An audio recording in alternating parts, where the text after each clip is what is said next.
Scan for Sovi and straight A's only. Let's go!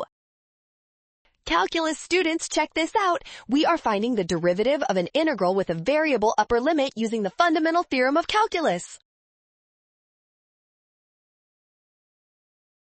First, we look at the fundamental theorem of calculus. We need to plug that upper limit, which is x cubed, directly into the tangent function where the variable t used to be.